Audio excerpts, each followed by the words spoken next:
এখন আমি আপনাকে যেটা বলবো সেটা আদৌ আপনাকে বলেছি, এটা আপনি কোনোদিনও কাউকে বলবেন না।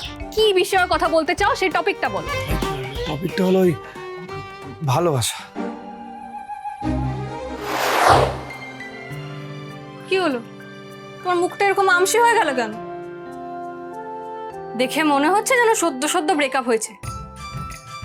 সেই দুঃখে তুমি একেবারে দেবদাস হয়ে গেছো। কি যে বলছেন ম্যাডাম, ওই পরীক্ষায় না বসলে যেমন পাস ফেলের কোনো গল্প হয় না, তেমনি রিলেশনে না থাকলে ওইসব ব্রেকআপ প্যাচাপেরও কোনো কিছু হয় না। তাও ঠিক, তুমি রিলেশনে গেলে অন্তত আমাকে একবার বলতে।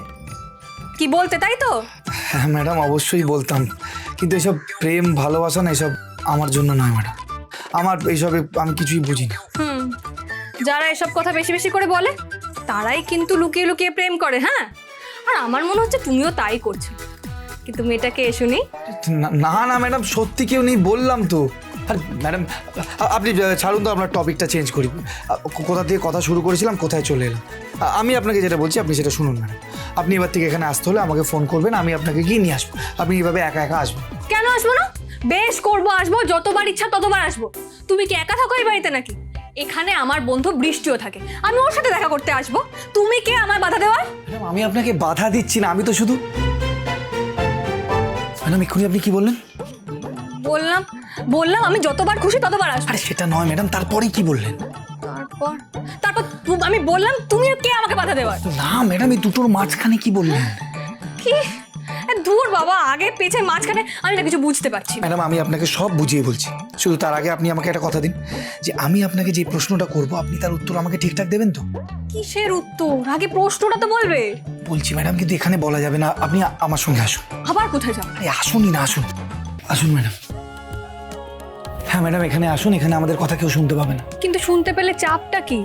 আর এমন কি সিক্রেট কথা বলার আছে তোমার যে এখানে টেনে নিয়ে এলে? বলছি ম্যাডাম, সবটা বলছি, তার আগে আপনি আমাকে একটা কথা দিন। এখন আমি আপনাকে যেটা বলবো সেটা আদৌ আপনাকে বলেছি, এটা আপনি কোনোদিনও কাউকে বলবেন না।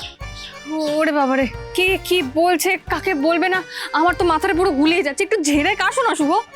হ্যাঁ শোন ম্যাডাম, বলছিলাম আপনি আমাকে কমপ্লেন করেছিলেন না যে আমি আপনার সঙ্গে কিছু শেয়ার করি না, তাই ভাবলাম যে এই ইম্পর্টেন্ট ব্যাপারটা আপনার সঙ্গে একটু শেয়ার করা উচিত। আবার সেই গোল গোল ঘুরিয়ে কথা বলা।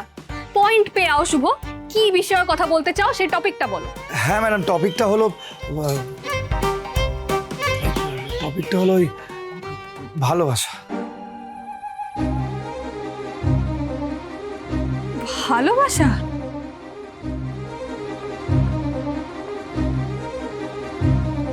তুমি ভালোবাসা নিয়ে কথা বলতে চাও আমার সঙ্গে? হ্যাঁ ম্যাডাম। কিন্তু আমি মানে এইসবের কি জানবো? আমি তো ম্যাডাম ম্যাডাম আপনি শুধু আমাকে এটুকু বলুন যে আপনার কাছে ভালোবাসা মানেটা কি? আসলে আপনি আমার সঙ্গে নিজের মন খুলে কথা বলতে পারেন, কারণ আপনার আমাকে বলার মতন অনেক কথা আছে ম্যাডাম। আমার তো বলার মতন কিছু নেই, তাই আমি চুপচাপ শুধু আপনার কথা শুনি। কেন শুধু চুপচাপ শুনবে? কেন কিছু বলতে পারবে না? তোমার কি মুখ নেই নাকি? আমার বলা কথার তো রিপ্লাই দিতে পারো। এই যে আমি রাত জেগে তোমার জন্য বাইক সিলেক্ট করে তোমাকে পাঠালাম, এরপর তুমি বললে যে সেকেন্ড হ্যান্ড বাইক কিনবে, সেটাও সিলেক্ট করে তোমাকে পাঠালাম। এটার তো অন্তত একটা হ্যাঁ, ওকে, থ্যাংক ইউ এরকম টাইপের রিপ্লাই তো দিতে পারো তুমি আমাকে। ফাইনালি যে কোন বাইকটা সিলেক্ট করবে কিনবে বলে সেটাও তো আমাকে বলতে পারো নাকি?